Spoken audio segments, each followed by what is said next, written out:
Hello everybody, this is Jurius Doctor, and we're back again with another instructional video, this one on gunnery and turret mechanics. As with the start of many of my videos, I'm going to throw an obligatory shout out to NASA. Thank you for the lovely photographs of our university we're taking from the Hubble telescope, as well as many other telescopes, both in space and here on Earth. It really helps to broaden our horizons to know what's out there, and honestly, so much of it is just so goddamn beautiful. This particular photo is an enhanced photograph of the Orion Nebula taken by the Hubble telescope. I say enhanced because I've brightened it up in Photoshop, but otherwise this is exactly what you would see if you were working at NASA. So thanks to those guys. If you have an interest in what they're doing and the latest developments, feel free to check out the Jet Propulsion Laboratory website. Check them out on Twitter. NASA as an organization is extremely active, and many of their space centers have their own Twitters and channels as well. Now to the topic that brings us here today.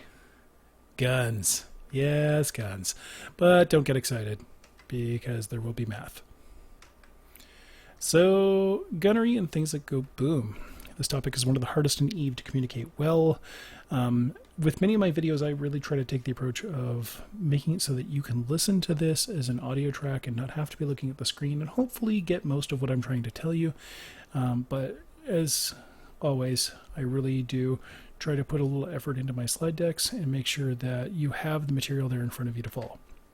However, as difficult as this topic is to communicate, it is one of the essential to learn if you want to get good. Gunnery involves a fair amount of math, and I'm going to try and break it down as simply as possible.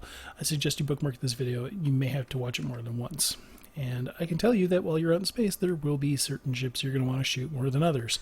And I can promise you it feels really, really good when you do. Now, for the material covered here in this video, we'll attempt to cover at a high level all the material covered in EVE University's courses on gunnery. Now, I'm going to add a small proviso by saying that these are a digest version of these classes. I'm not going to cover everything in as much detail, but I'm going to cover all the content. And these will be high level oversimplifications. Those who excel at maths will probably find fault in some of my assertions. I do not care. This is aimed at the absolute newbro and the lowest common denominator. Some important resources for you to follow. Most of these are from the EVE University Wiki. The first is the Gunnery Skills article, and the second is the Velocity article. Between these two, you have everything you need to understand the maths of gunnery mechanics. Now, I will add to that by saying, 8th grade maths, probably not a bad thing. So if you still have your textbooks, dust them off. You might want to read them again. If not those, you can go to Khan Academy. Khan Academy has a wonderful series of videos aimed at the average university or high school student, as well as adults. Anybody who wants to brush up on their skills. This is not a paid promotion.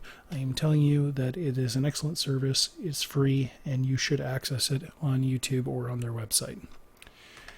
Now, EVE University also offers classes called Gunnery 101 and Gunnery 201 that specifically cover the topics of of gunnery and covers it from a class level. So you have the opportunity to participate in class, ask questions live. You can see when they're hosting these courses at calendar.eveuniversity.org. That's their public calendar, and lists the timing of their classes on the EVE clock, so based on UTZ-0. Other videos to watch on gunnery. I have released videos from the core curriculum from EVE University on Amar, Galente, Caldari, and Minmatar ships. I thank EVE University for allowing me to use this content to produce these videos. Of course, these have been recorded by myself, Jurius Doctor of Iron Armada. I do sometimes guest lecture with EVE University, but mostly because my life has been insanely busy lately, I haven't been able to do that. However, I will be announcing in the future anytime I will be guest lecturing, so that if you want to attend, you can take those classes in. Now, for an introduction to gunnery, to give you an idea of what we're covering in this class, we're going to talk about gunnery skills, as well as an explanation of the simplified concepts. This is where we get into the maths. Some of the things I'm going to explain, I'm going to try to use analogies or euphemisms for, so that you can wrap your head around it a little bit more simply, just to give you kind of a sense of scale. We're also going to take a look at the different weapon systems and an explanation of the turret mechanics. Defense against the turret arts. Yes, that was a shameless Harry Potter joke. And this is going to include talking about effective electronic warfare, both to use against victims of your gunnery and to defend against the same. This overview should, by the time you've finished this video, have familiarized you with the basics of gunnery skills, technology, and application. And while we will be talking about guns at great length, if you want a greater look at the ships that give bonuses for different types of gunnery, I highly recommend you check out the Empire ships bonus video. So Amar, Galente, Caldari, and Minmatar ships, because those videos cover those ship hulls and which ones get which bonuses. Now, skills, what to train. It's really important to know that when you're training, the listed support skills for gunnery range from 1 times training speed to 5 times multipliers for training speed. For example, basic gunnery, training it to level 1, from level 1 to level 5 will take you less than a week. Level 5 is, I believe, a 5-day train, so the first 4 levels will take you about 24 hours, maybe a little bit longer, and then that last level is the longest. Training trajectory analysis, however, takes 5 times as long for each skill level. So what that means is if level 5 of gunnery takes 5 days, then level 5 of trajectory analysis takes 25 days. So training trajectory analysis to level 5, it's a little bit more of a longer train, and it's one of those things that you can probably afford to leave until you've got some of the foundation skills in. The most expedient approach, therefore, is to buy the support skills and train them all to at least level 3 or 4, and then do level 5 after your core fitting skills. Your core fitting skills are prerequisites. Do not want to engage in any of the stuff we're going to talk about unless you've gone and done your core fitting skills. For a list of those, please watch my video on this YouTube channel of the core skills class. And that's where we talk about things like power grid management, CPU management, shield upgrades, hull upgrades, those kinds of skills. These are skills that help you to fit your ship and to fit modules that will allow you to deal damage and control the battlefield. Now, the support skills for gunnery specifically, and this is not an entirely exhaustive list, but these are the main ones you're going to want to focus on. Each of these receives a bonus per level of skill. So each has 5 levels. So at 5 levels of skill, you're going to take the base percentage that you get as a bonus, multiply it by 5. That's what it gets you fully trained. Gunnery gives you a 2% bonus to turret rate of fire. What this means is, with 5 levels, you shoot 10% faster. Now, that doesn't mean that you're dealing more damage. It means that you can, if all your shots hit, you'll deal 10% more damage because you're firing 10% more quickly. However, what this effectively means is that you're increasing the number of chances that you have to hit. Controlled bursts, as a skill, gives you a 5% reduction to capacitor need per level. This is a really important skill if you are an Amar pilot, because energy weapons use a lot of capacitor. For hybrid weapons, it's less important, and for Minmatar, it's not important at all.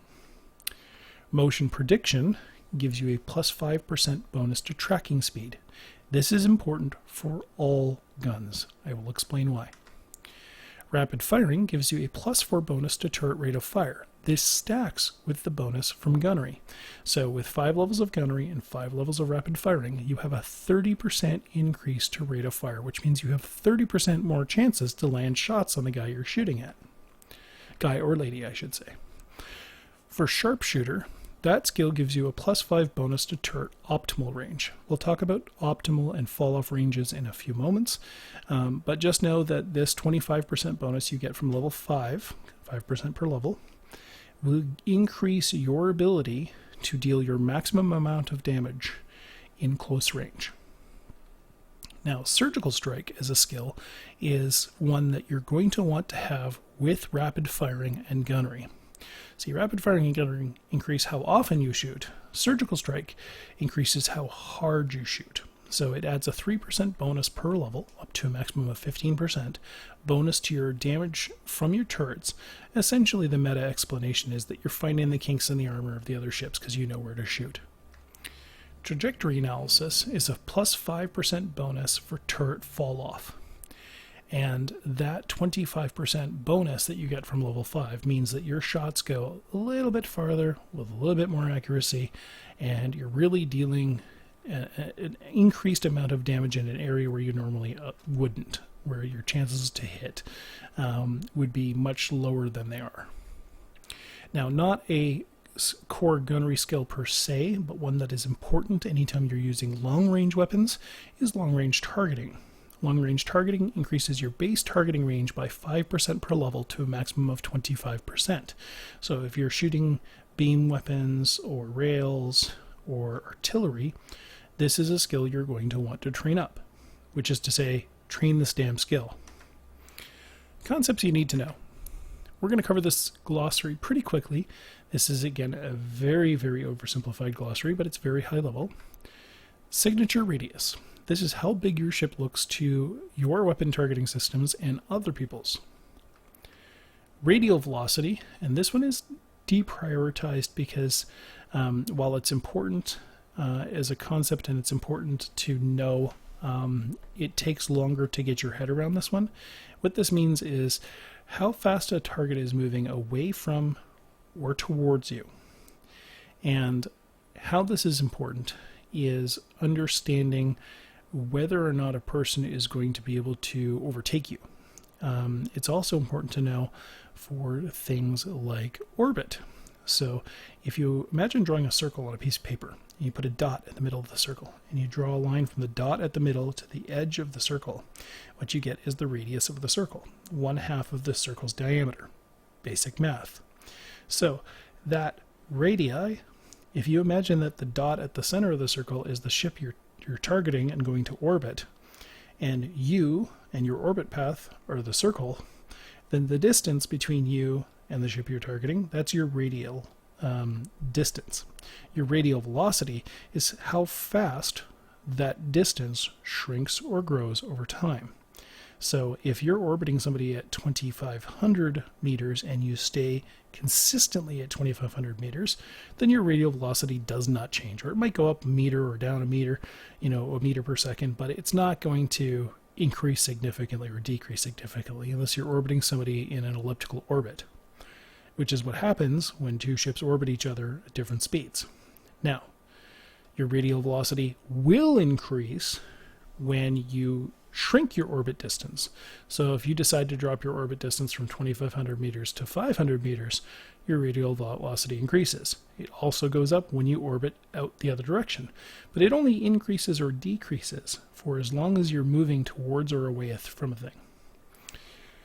Now, more important for basic gunnery math is the angular velocity, which is how fast a target is moving past or around you.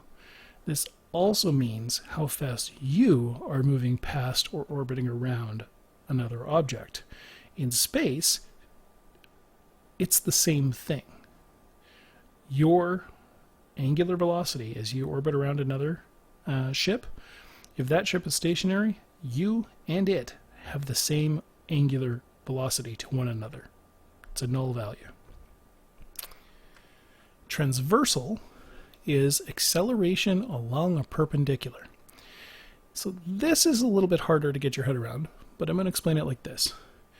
Take your right or left arm, whichever one's dominant. Close your eyes. Hold your arm straight out in front of you at shoulder height. That is transversal 0. Means you're looking straight at something. It's not moving, or it's moving directly towards you. It's coming towards your fingertips. Or it's moving directly away from you. It's moving away from where you're pointing.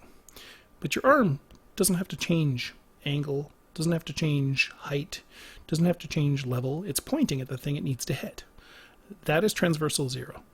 Now, if that thing is coming towards you or away from you, it's still pointing at your fingertips. It's still transversal 0.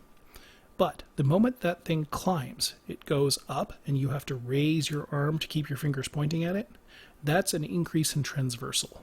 So transversal is up, it's down, it's left, it's right, it's down at a diagonal.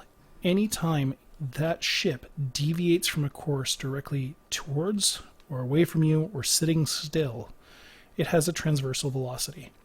And that transversal velocity starts at 0 and goes up until it stops again or until it turns towards you. So transversal is a value that will fluctuate. It'll go up and down, and it will change as a thing changes its path in your direction and away from it. or when it slows. Now, transversal is important because the lower a transversal is, the less positive or negative change something has in terms of its relative movement around you. The less that changes, the easier it is for you to hit them. And the way I like to explain this to people is that if you have a friend and you have a dodgeball, for example, and you're standing across a court and you want to throw a ball and hit your friend, pretty easy if he's standing still. Extremely easy if he's moving towards you because he gets bigger, and still pretty easy if he just runs in a straight line away from you. That's the reason why half the people in Game of Thrones die. They didn't learn to zigzag. So transversal 0, more than likely you're going to hit the guy. Now, zigzagging, or changing their transversal, moving back and forth, means that there's a change in transversal, and that relative change in how quickly it changes can adjust whether or not your chances to hit increase or decrease. Each time that zigzagging person comes to a stop and has to change direction, their transversal falls, and it climbs again as they start going in the other direction, and it slows when they come to a stop to turn back the other way. Each time they zigzag, their transversal falls.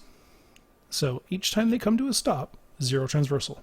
Each time they're directly facing you or coming straight at you or running straight away from you, transversal 0. I know I've kind of beat this one to death, but I hope that makes sense to you. Optimal is the range in which your guns always hit if the target has 0 transversal. This is why I beat the word transversal to death. Inside your range, if that thing isn't moving, is coming straight towards you, or is going away from you, you will 100% hit. You will hit that thing if it's in your optimal range and has 0 transversal. A good way to think about why this is important, imagine a high-angle weapon revelation. So you have a HA Rev. Now that HA Rev has guns that are big, and they're designed to shoot against subcapital ships. But subcapital ships are fast, usually. I mean, even battleships relative to a dreadnought are fast. But the moment those ships turn to head towards or close distance with the Rev, their transversal falls, which means that those big guns on the Rev don't have to turn as much or as quickly to keep targeted on the thing that's coming at them. And because the Rev has much greater range with HA weapons and Scorch than the little ships do coming back the other way, it's very likely that the HA Rev is just going to start blapping things. So the smaller ships, if they want to avoid getting, toasted by the HA Rev, they want to keep their transversal up, which means they want to be moving at a parallel to the big angry ship with the giant guns. This is why transversal is important. Fall off is how much your damage falls, or your chance to hit falls, rather, the farther away you get from the target.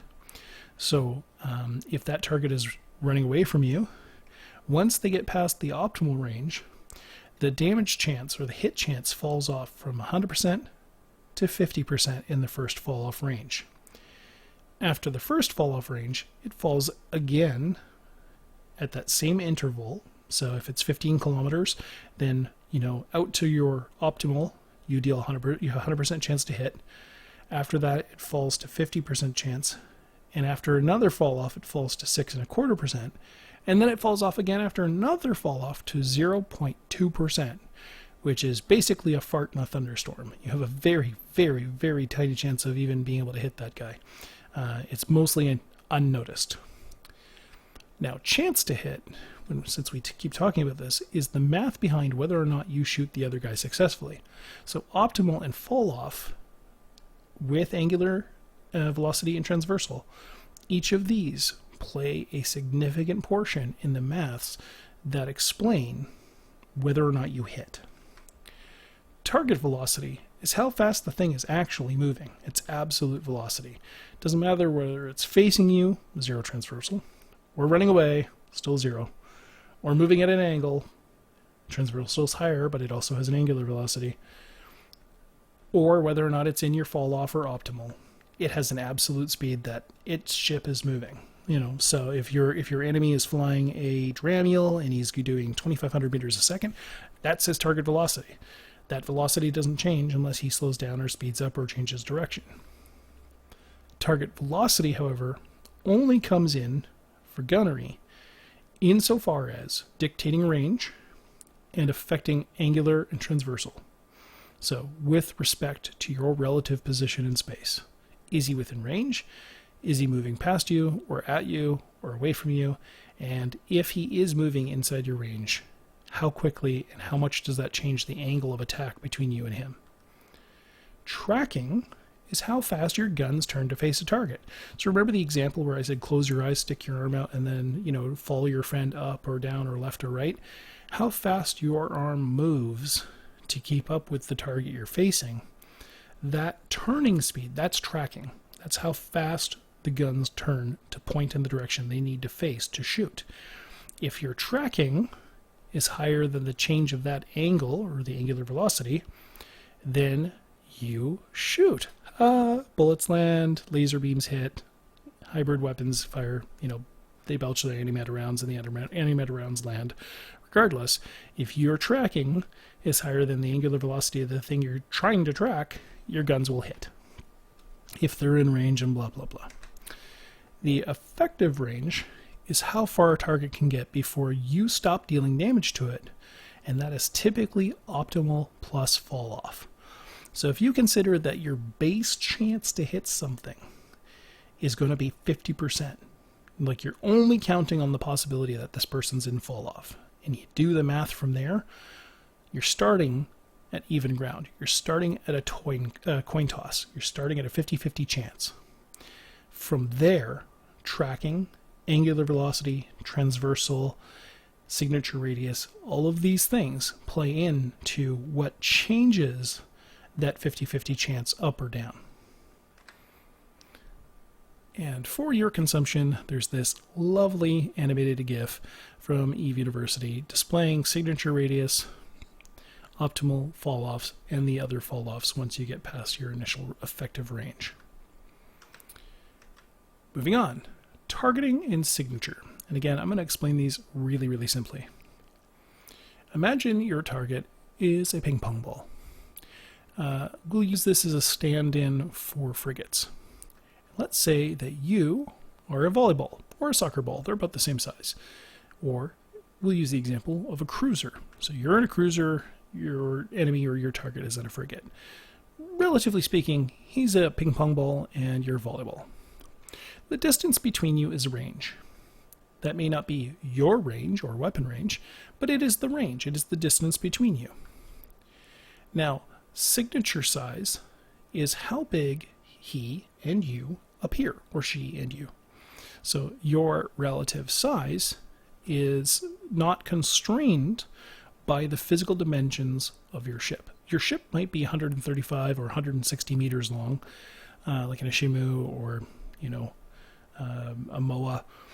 But what you're going to end up with is a size that is relative to the ease with which it can be scanned and targeted by other targeting systems. So you could be in a ship that's only 115 meters long physically, or wide, or high, but if it puts off a lot of power, if it has a big signature, if it has huge powerful shields, then the signature size grows. If there's certain modules you turn on that increase the resonance of your shields or increase the repair effect of your armor, these things, different factors in Eve, not necessarily the armor example, but different factors in Eve will bloom your sig size. That sig size is directly related to how long it takes somebody to lock you. A big ship attempting to lock a small ship will have a longer lock time than the small ship locking the big ship. Small ships locking a big ship, the example is, can you take a handgun and shoot the side of a barn when you're standing 10 feet away? Absolutely you can. It's pretty hard to miss. But when you are a battleship a kilometer offshore shooting at a man who's 2 meters tall or 6.5 feet, then yeah, good luck hitting him with those 200 millimeter, guns. You might blow up the entire, 10 by 10 section of ground he's standing on. But if you're aiming by eyesight from a kilometer away at a target that small with guns that big, you're probably not going to hit him on the first shot. You probably aren't even going to hit in the neighborhood of where he's standing unless you have some sort of computer aided. So SIG size matters for targeting. It matters for establishing a lock. Now, sensor strength is how effective your systems are at establishing a lock on something that has a small SIG size. The smaller the SIG size is, the longer it takes to lock it, but the higher your sensor strength is, the more that effect is mitigated. For really, really useful ships like the Svipple, you have a tactical destroyer that is famous for being able to lock ships that would otherwise skate out of the way before you could get a lock on them. That's through the use of sensor boosters and maybe, auxiliary ships offering remote sensor boosts to increase that sensor strength so the lock time is decreased. Now, you can work against sensor strength and SIG size by taking advantage of electronic warfare. And there are a couple of different technologies that work to affect locking speed and locking distance and time, and these include dampening. Now, this is the Galente E-War. Sensor damps affect either lock speed or sensor strength, or they work against the lock range. So what can happen is you can dampen somebody's targeting range so that even if they can attempt to lock you, they then have to get closer to do it again. So it's basically like the big man with the hand on the head of the little guy who's just swinging away and can't make contact. It's a game of keep away. Now, the other types of electronic warfare are target painting, which makes the signature of something you have locked bigger, making it easier to hit for other ships in your fleet. Webbing and scrambling, which can shut off propulsion modules or slow the ship overall. Really, really big webs are called grapples, and those are a battleship size web, essentially. And webifiers essentially throw a wet blanket over the enemy's engine, functionally increasing its mass so it slows it down.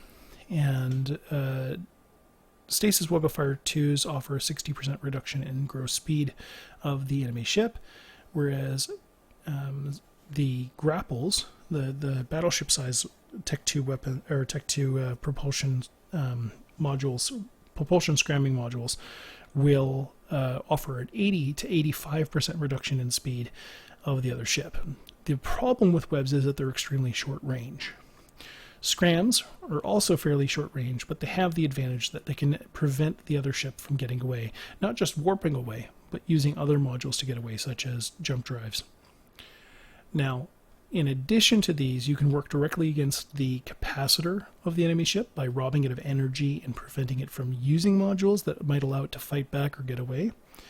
And you can use electronic countermeasures. And how ECM works, or electronic countermeasures, it's kind of unfair. It's chance-based, though, is that you essentially shut down the targeting computer of the other ship, so it can't even get a lock. And any locks that it has immediately fall off, except for you. So if the ship that you're jamming is targeting you, it always has a chance to target you, regardless of whether or not you're jamming it. This is another reason why ECM drones are often so broken, is that even with that advantage, they have quite a bit of ability to really, hamper the person that you're fighting, because they have to then get rid of those drones before they can target you. And electronic warfare really, it's a force multiplier. It can make life really painful for the people you're fighting, or it can make it really painful for you to fight them. It all depends on who's using what against whom. Now, let's talk about the ping pong ball and the soccer ball in this example, the frigate and the cruiser, in a way that makes sense. So when we talk about transversal and tracking, if you are shooting at an object that's sitting still, it has no transversal. It also has no target velocity. But the moment that ship starts to accelerate, its relationship to you changes. It moves in a direction that takes it on an arc or a path away or from towards you from its place in space. So its transversal will increase from 0 the moment it starts to move in a direction that isn't directly towards or away from you. As its target velocity increases, its relative angle to you changes, and that increases its angular velocity. Now, something to know about orbits. If you don't change your speed, let's say that your speed is 2,500 meters a second. You're in a ship that goes pretty fast. You've got a micro warp drive on, you're in a hookbill or a firetail or something, and you're orbiting another ship, a target ship, at 2,500 meters a second. At 20 kilometers, your angular velocity at 2,500 meters a second is low. It's low enough that a lot of ships will be able to track you, especially if they're shooting back with guns. At 2.5 kilometers, not 20, but 2.5 kilometers at 2,500 meters, your angular velocity is very high.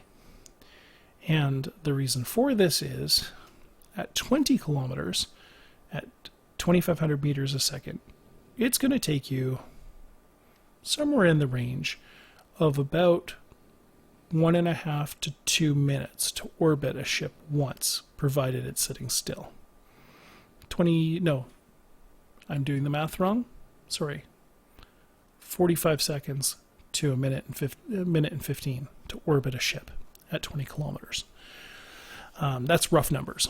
Now, when you're orbiting somebody at 2,500 meters a second at 2.5 kilometers, you're orbiting them every 6 to 12 seconds. So there's a pretty significant difference in your angular velocity. Your angular velocity changes much more rapidly the closer you're orbiting another ship. Now, the tracking comes into play when your guns can turn fast enough to keep up with the angular velocity change of the ship that you're shooting at. So this is why range dictation is so important for some ship classes and some weapon platforms for gunnery, is that your guns will only really be effective if you can keep your tracking higher than the angular velocity of the other ship.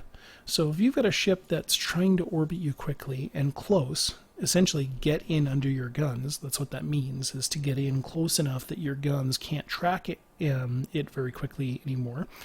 In getting in under your guns, what you need to do is either to be able to web that ship down so that you can pull range and keep your guns effective, or you need some way to close distance with a ship that's too far away for your distance or effective range to be able to land shots on them.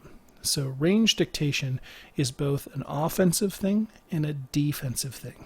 The other guy is trying to play keep away with you, and you're trying to play keep away with him so that he can't get in under your guns and hit you when you can't hit him back.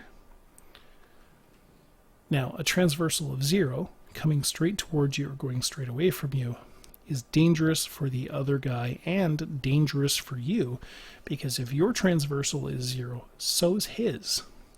Which means that if, whoever has the highest damage and the best optimal is going to deal the most damage in that situation.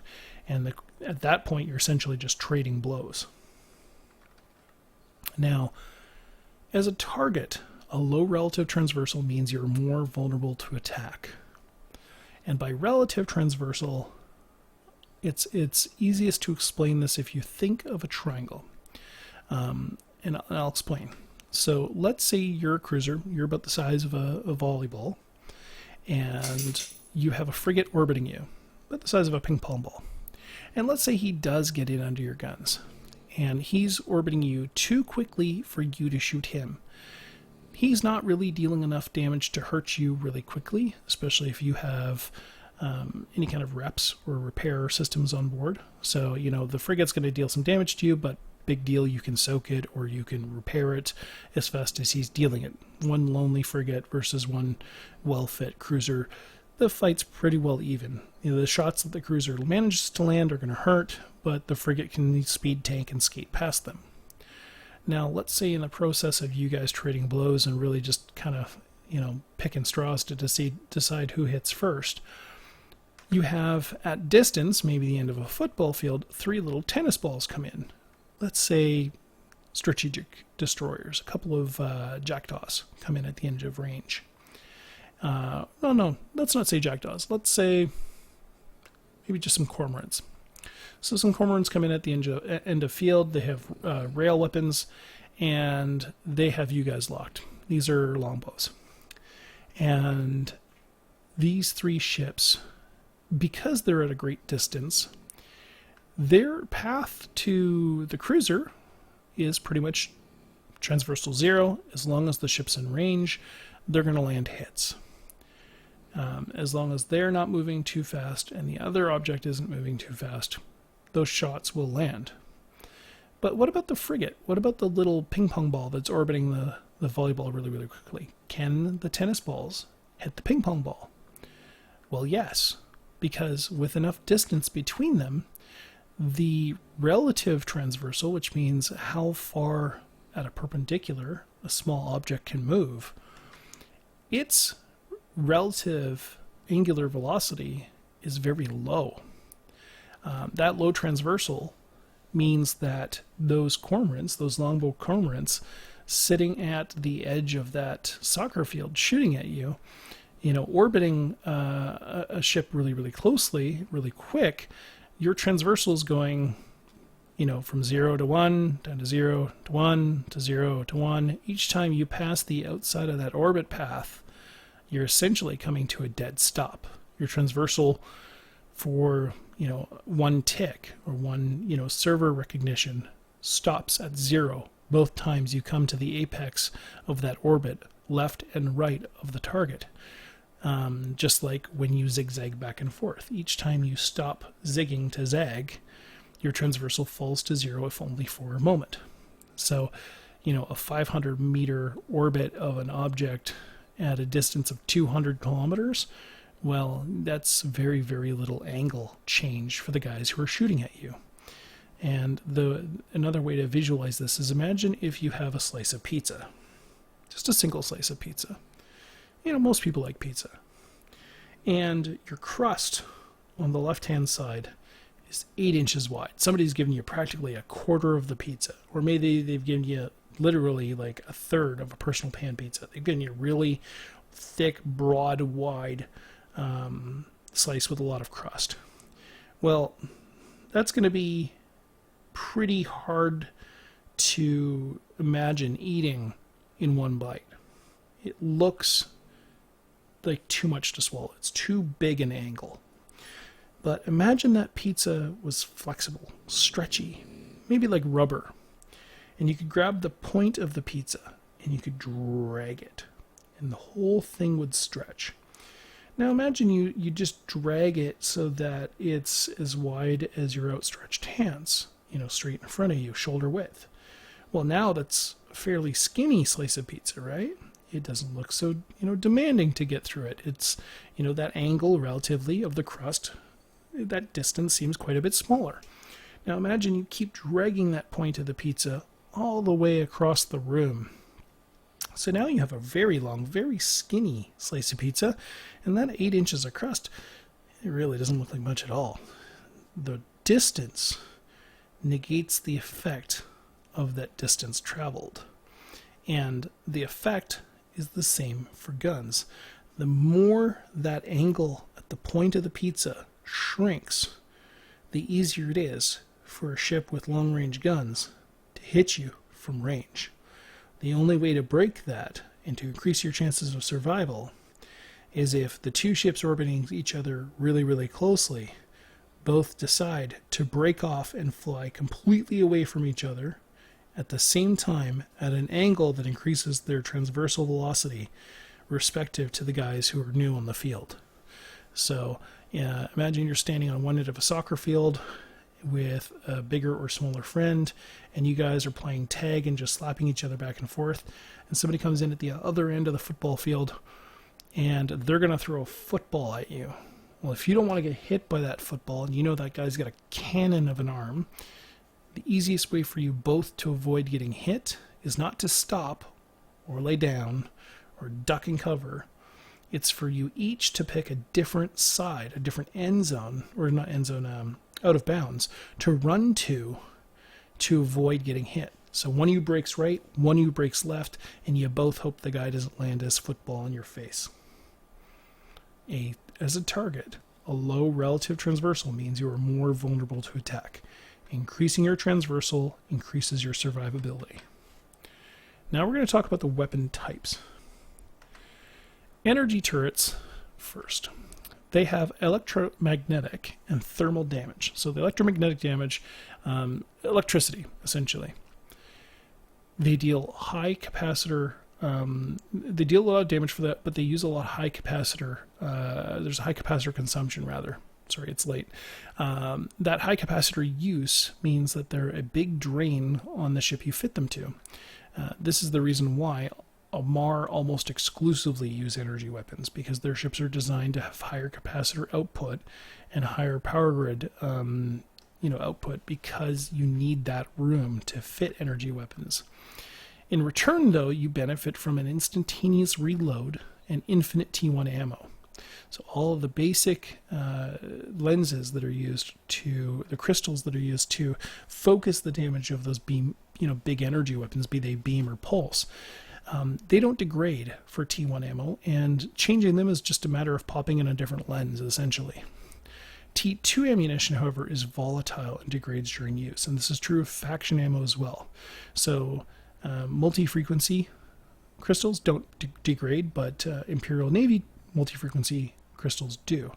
And Gleam, Aurora, all of the T2 ammunitions, they degrade the more you use them.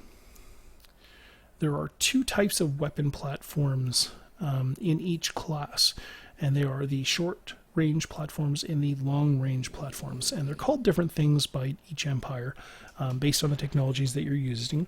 But the Amarr versions are pulse lasers and beam lasers. Pulse lasers are high damage, average range, good tracking weapons. So they're your up-close fisticuffs weapons. Beam lasers are like the football throw. They're average damage, very long range, but relatively poor tracking. Again, short weapons versus long weapons. Easy clue to remember. Short weapons are short range, high DPS. Long range weapons are typically long range, high damage. When it comes to hybrid weapons deal kinetic and thermal. So rather than it being like getting hit by lightning, it's more like getting shot with an exploding bullet.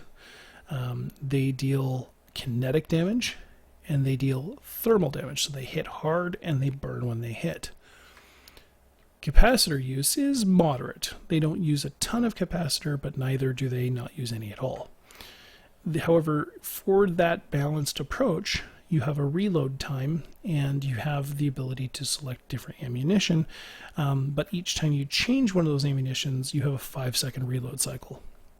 T2 ammunition favors either high damage or high range, just like the weapon platforms. And the short range weapon for Gallente and Caldari is the blasters.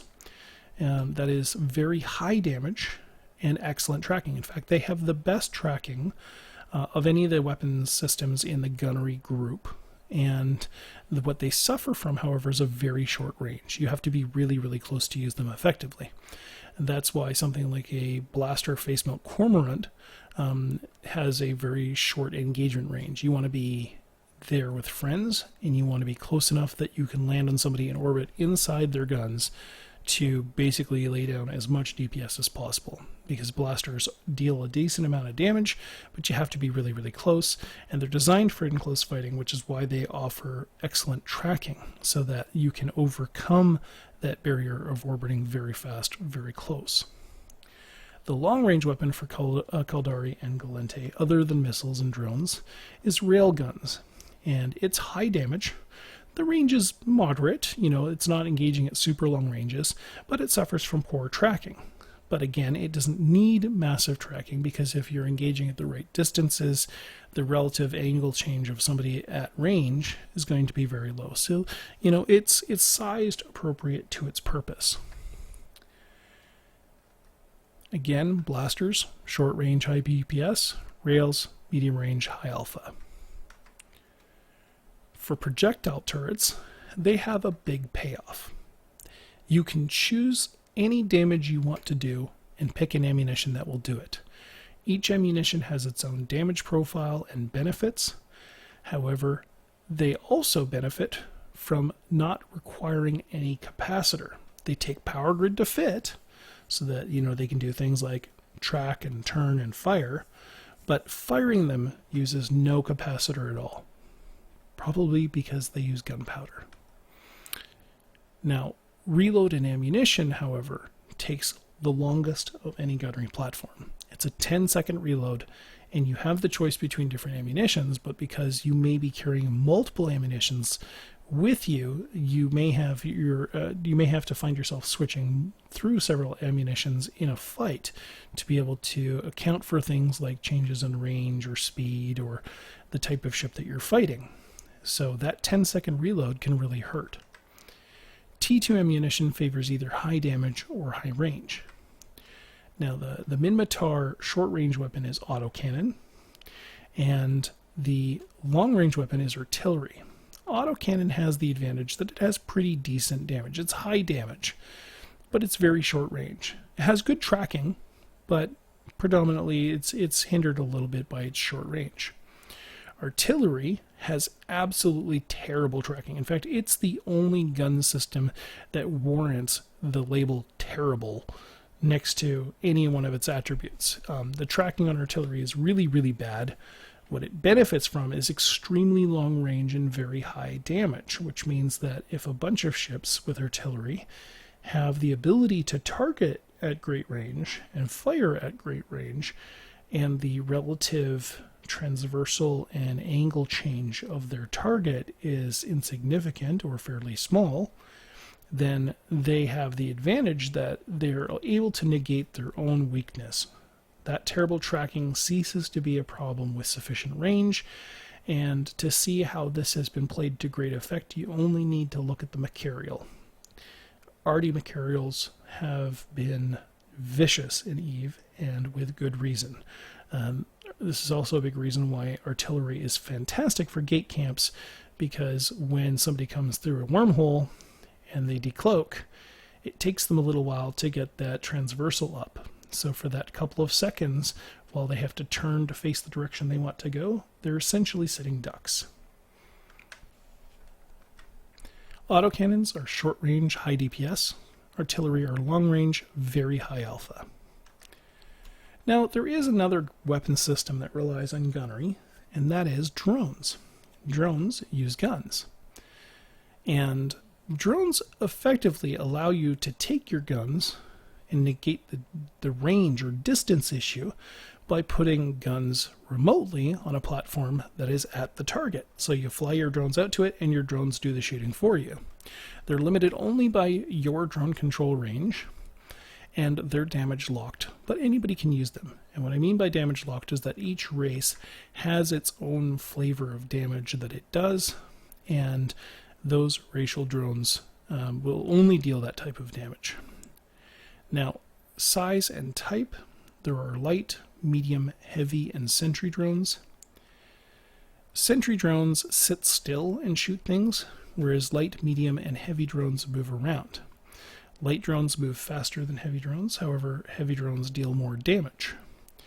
To understand the breakout of the different, I call them racial types or empire types, is that Amarr and Caldari split the middle for speed and DPS. Amarr are faster than Caldari, but Caldari deal more damage than Amarr. Amarr deal EM damage, Caldari deal kinetic. Gallente and Minmatar split the ends for speed and DPS. The Gallente have the slowest drones, but they deal the most damage, and their damage type is thermal.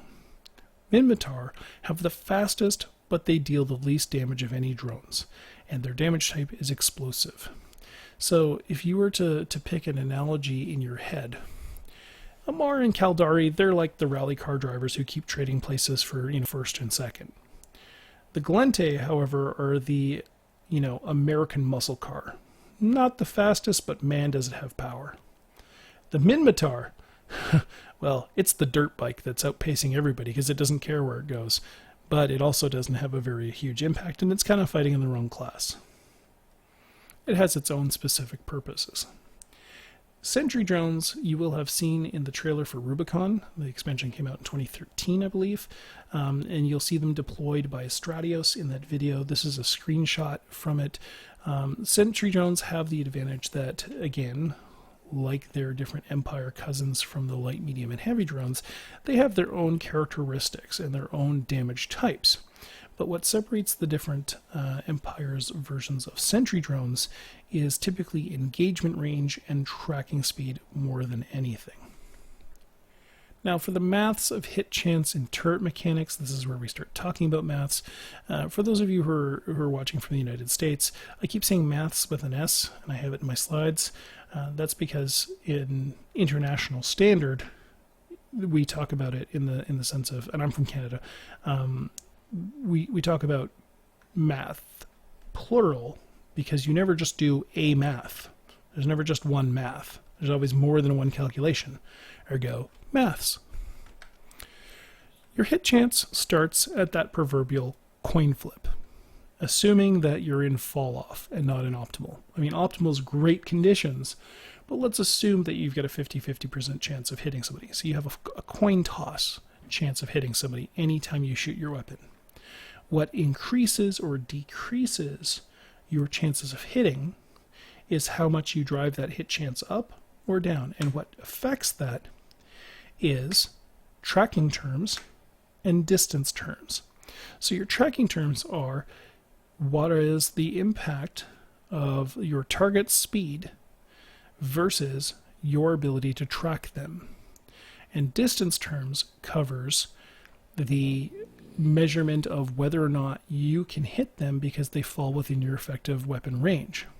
And I'm going to go through the maths of each part of this equation. So for tracking terms, what you're doing is essentially taking their angular velocity in radians per second. Radians are the division of degrees of radii in a circle. And you're multiplying that by 40,000. So that angle change, respective to you, multiplied by 40,000, is divided by your tracking times their signature. And then that whole result is multiplied by itself. Now for distance terms, it's the maximum value between 0 and the result of the distance between you minus your optimal. So if the difference between distance and optimal is 1,500 meters, then the maximum result is 1,500. That value is divided by your fall off, and that gives you your distance terms. That gets multiplied by itself. And the result of your tracking terms and distance terms are added together, and then that is used as an exponent on 0.5. So you take the total resulting value from all that math, and that will give you a result between 0 and 1 that gets calculated as an exponent on 0.5, or 50% chance. So a turret's chance to hit is calculated using that equation, and it will produce a result between 0 and 1. 0 representing 0% and 1 representing 100%. This value is then compared to a random number between 0 and 1. If the random number is greater than the calculated result, the turret misses. Another way to explain this is, if you have a maximum possible chance of hitting somebody with your eyes closed, standing within arm's distance of them, imagine holding a stick and trying to hit a piñata while wearing a blindfold. If you have a particular range and a particular speed with which you can swing that bat, and that target is inside the range of your bat swing, if that piñata is close enough and it's not moving too quickly, then it has a random chance in terms of how much is that object swaying, how is it moving, where is it relative to you, and your result, your hit chance, that swing result each time you swing that bat. If your swing and your distance is higher than the movement or change in position of the thing you're swinging at, you connect with the piñata and you get all the candy. Now, there's no way on the fly, unless you're a math savant or you've got some sort of, human calculator effect going on, that you're going to be able to calculate any of this on the fly while in space shooting at somebody. There's simply too many variables for the human mind to get it precise every quarter second, or as fast as it's going to change respective, to your ability to interface with the computer. In fact, your reaction time, simply going from your brain to your fingertips onto your mouse, is not fast enough to keep up with how quickly these variables and values will change in real time. But for understanding sort of the envelope of these numbers, meaning the lower and higher values and sort of the ranges at which these numbers start to kind of materialize and crystallize, it's easy to create sort of a fuzzy ring, I call it.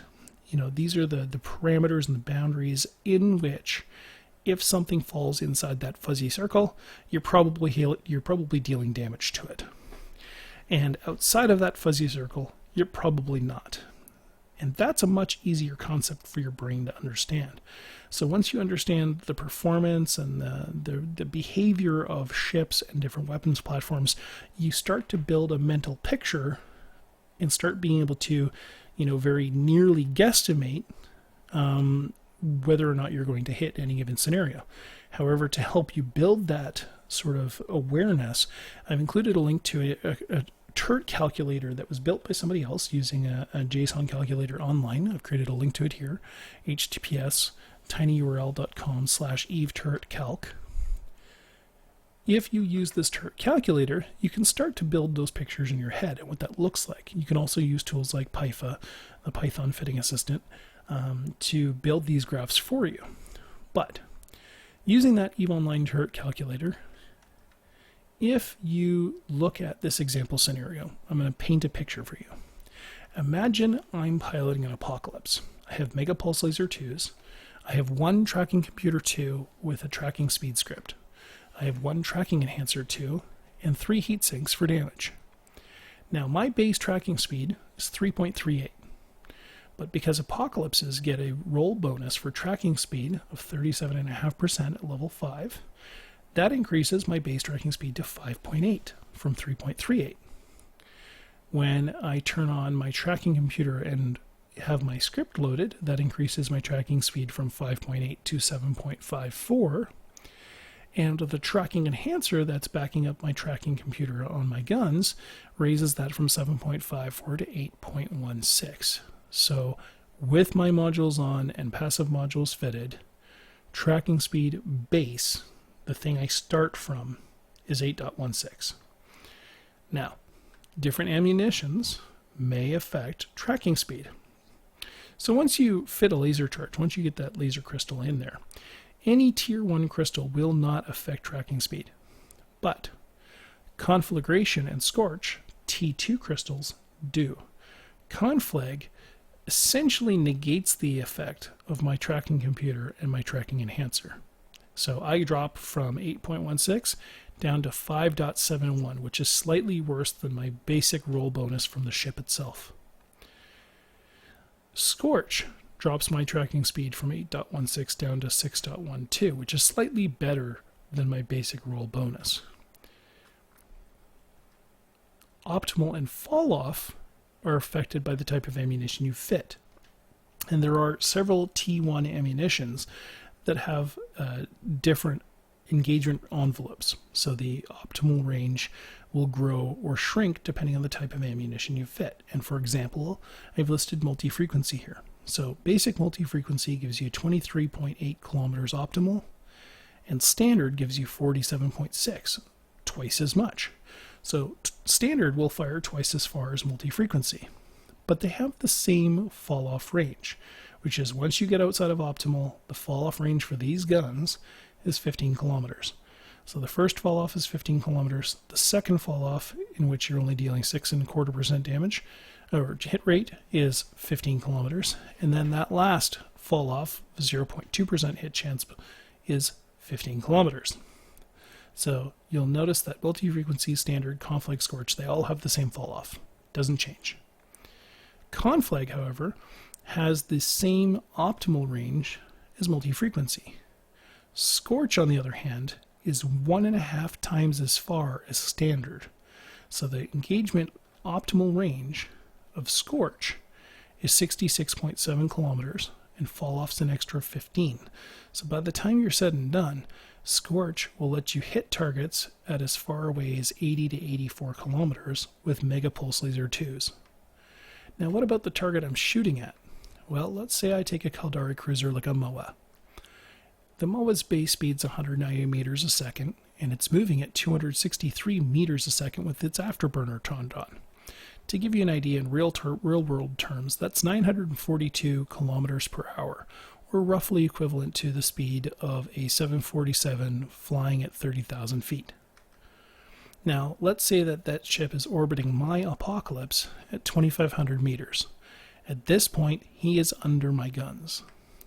He has an angular velocity of 0.1, and he has 0 radial velocity. He's not moving towards or away from me. Let's assume I'm webbed, so I'm not going anywhere, and he's able to maintain a consistent orbit at a high angular velocity. His signature radius is 135 meters, so to my ship, he's also very small. He's very close, he's moving very fast, and he's very small. It's like trying to throw a dart at a ping pong ball being thrown across a room. Your base chance to hit, in this scenario, Apocalypse shooting MOA that's orbiting quick with its afterburner on, 0.01%. You're not hitting. Rather, I'm not hitting. Now, if I have a stasis web of fire fit in one of my mid slots, I can slow him down enough to change his angular speed from 0.1 to 0.04. which increases my chance to hit to 23.17%. So basically, once in every 5 shots, I statistically have a chance of landing a hit. But what if I have a bigger web? I am a battleship after all, flying my Apocalypse. So let's say I have a stasis web of fire, or grapple, heavy stasis grapple 2. Well, the difference in percentage of speed reduction between the 60% for the stasis web of fire 2 and the 80 to 85% for the grapple 2 will reduce his speed enough that my chance to hit between my tracking speed and his movement and his signature increases my chance to hit to 81.41%, which now means instead of, swinging blindly and occasionally clipping the guy in the jaw, I now have the chance to wail on him, where he might occasionally duck 1 or 2 shots, but the majority of the shots I'm firing are landing. Let's play this scenario back, though. Let's say instead of a stasis web of fire or a grapple, I have a stasis web of fire and I have a target painter. So I take the grapple away, and now I only have a web. So, by the way, in the previous example, I did not have a web and a grapple. If I had a web and a grapple, he's dead. But if I just have a web of fire and I add on an overheated target painter 2, my chance goes from 1 in 5 shots to half of every shot having a chance to land, 52.21%. So depending on what loadout your ship has and the kind of defense you can mount against the target that's attacking you, your chance to hit will increase or decrease in the given scenario. Now, using the example that this guy has been smart enough to get close to me in orbit quickly, but not smart enough to realize I might have something I can defend myself with, what kind of damage am I going to deal to him when I hit? Well, with Imperial Navy multi-frequency, on this Apocalypse, with this loadout, I'm going to deal 3,177 damage every time my guns fire. And let's assume that I'm hitting this guy every other shot. And 60% of that damage is electromagnetic and 40% is thermal. I'm essentially zapping him with lightning at short range. Well, that MOA doesn't have enough base EHP fitted out to survive more than 5 to 15 hits. And given that my guns cycle anywhere between every 6 seconds and every 8 seconds, it is very likely that that ship is going to die really quickly the moment I get a grapple or a web and a painter onto it. That's the advantage of the Apocalypse, is that its guns deal a lot of damage, it can shoot really far, and its tracking's good enough that properly fitted out, they're a lot of fun to fly and really hard to defend against in certain scenarios. They also happen to benefit from being battleships and having a crap ton of base EHP. I hope that that scenario was enough to help understand some of the concepts I've covered. I want to thank you for taking the time to listen into this video. I know it's been a long video, and I really hope that you've taken something from this that will help you to move forward. If you have any questions or if there's anything you want to know, please feel free to throw your questions and comments in the comment section below. If there's anything you'd like to see in terms of new videos, please feel free to suggest those as well. Please feel free to throw me a thumbs up or a thumbs down. Helps me to know how I'm doing. And if you know anybody who might benefit from these videos, please feel free to share them with them. Thank you so much. Again, my name is Jurius Doctor. Have a great night.